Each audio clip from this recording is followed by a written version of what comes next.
Kita beralih ke informasi lainnya. Pelaku pembunuh Rini Mariani, wanita yang jasadnya ditemukan di dalam koper, ditangkap. Tersangka tak bisa mengelak karena dia merupakan orang terakhir yang terlihat bersama Rini ketika korban masih hidup.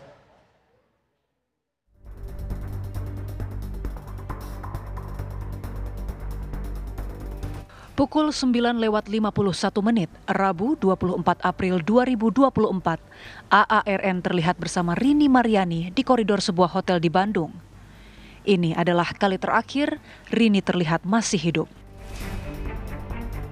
Rekaman kamera CCTV ini menjadi salah satu alat bukti polisi untuk mengungkap kasus pembunuhan Rini. 8,5 jam kemudian, AARN keluar kamar sambil menggeret sebuah koper besar. Ia sempat kesulitan mendorong dan menarik benda ini karena jasad Rini diduga berada di dalamnya.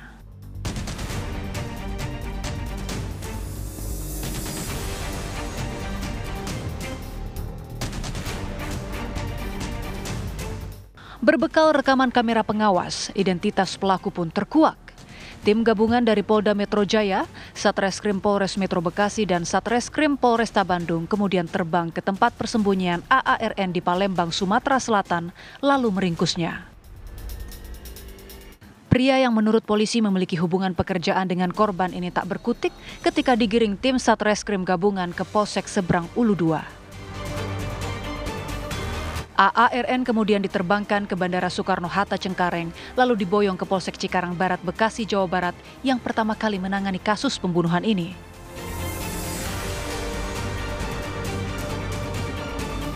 Kini AARN sedang menjalani pemeriksaan intensif di kepolisian untuk mengungkap alasan dibalik kekejiannya terhadap Rini.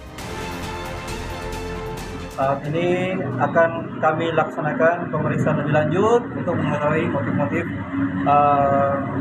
pelaku ataupun tersangka melakukan pembunuhan tersebut.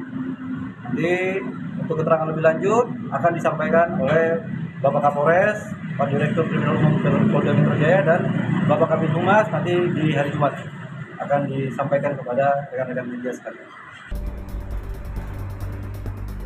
Selain video rekaman hotel, polisi juga menyita mobil yang dipakai pelaku untuk mengangkut koper berisi jenazah korban. Ia lalu membuang koper tersebut ke semak-semak di Jalan Inspeksi Kalimalang, Cikarang Barat, Bekasi. Jasad Rini ditemukan sehari setelahnya, yakni Kamis 25 April 2024. Dari Bekasi, Jawa Barat, Suryo Daryono, TV One mengabarkan. Pemirsa, untuk mengetahui sebenarnya bagaimana keseharian dari korban ini, pemirsa, kami ajak Anda berbincang dengan suami dari korban Rini, ada Mas Ganda Permana. Selamat malam, Mas Ganda. Selamat malam. Ya, Mas Ganda, tentu pertama-tama kami mengucapkan turut berduka cita atas kepergian dari almarhumah Mbak Rini. Ya, terima kasih. Mas Ganda, mungkin bisa diceritakan bagaimana sebenarnya keseharian dari Ibu Rini ini, bekerja di mana, kemudian hari-hari rutinitasnya seperti apa, Pak Ganda? Kalau hari-harinya rutinitasnya kebiasaan rutinitas pekerjaannya pagi di pagi hari. Ya, halo Bu. Ya, silakan Pak Ganda. Ya, rutinitasnya pagi di pagi hari datang ke kantor, dia setelah dari kantor baru setor ke bank. Itu rutinitas pekerjaannya. Oke, Pak Ganda, ini diketahui pelakunya adalah rekan kerja dari almarhumah, dari korban Ibu Rini. Pernahkah Ibu Rini ini menceritakan mengenai sosok pelaku, Pak Ganda? Nggak tahu Bu. Oke. Lalu yang diketahui oleh Pak Ganda selama ini, apakah mungkin ada cerita dari Bu Rini yang berkaitan dengan pekerjaan atau ada permasalahan yang tengah dihadapi oleh Bu Rini?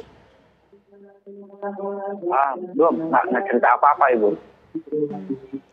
Pak Ganda, mungkin juga bisa diceritakan Bu Rini ini selama ini sudah bekerja berapa lama di kantornya yang terakhir, Pak? Apakah juga sempat bercerita tentang sosok dari pelaku ini? Kalau dia kerja di perusahaan itu udah lama Bu ya. Sedangkan korban dari yang sama karyawan hubungannya baik-baik aja yang saya tahu, dan itu pun nggak ada keluhan apa-apa Ibu. Dan yang saya tahu baru-baru ini bahwa itu rekan kerja yang berkunjung ke Bandung dari pusat menuju Bandung, tim auditnya. Pak Ganda, almarhumah Ibu Rini ini posisinya di kantor menjabat sebagai apa? Kasir Ibu. Sebagai kasir. Artinya cukup sering kemudian mendapatkan tugas untuk membawa sejumlah uang untuk disetorkan ke bank, begitu? Betul Ibu. Jadi kalau kesehariannya di sore hari setelah di sore hari menerima setoran dari bagian pengiriman barang dari beberapa karyawan.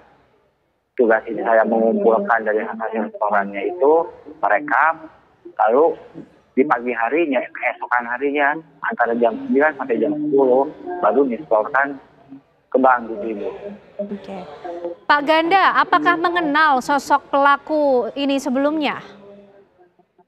Saya tidak mengenal sama sekali Ibu. Oke. Almarhum Ibu Rini juga apakah pernah menceritakan mengenai profil ataupun mengenai bagaimana sosok pelaku ini kepada Pak Ganda? Tidak pernah Ibu. Oke, Pak Ganda, pada saat mengetahui korban ini kemudian menjadi korban pembunuhan, ini Pak Ganda juga kemudian sempat ya Pak ya dituduh, ini pada saat itu mendapat informasinya seperti apa? Jadi pada waktu kejadian itu posisi saya sedang tidak ada di rumah. Oke. Selama 2 hari ini saya berkunjung di rumah saudara. Jadi semua pas kejadian itu saya dapat telepon ke teman saya bahwa istri saya telah meninggal dengan yang tidak wajar. Saya mengkonfirmasi menghubungi saudara saya, dan setelah mengetahui dan saya datang ke tempat saudara saya, baru yang sejelas-jelasnya saya baru itu mengetahui. Jadi semua menggiring opininya terhadap saya Ibu. Oke, baik. Pak Ganda, terima kasih atas informasi dan keterangannya. Kami kembali turut berduka atas kepergian almarhumah Ibu Rini. Terima kasih Pak, selamat malam.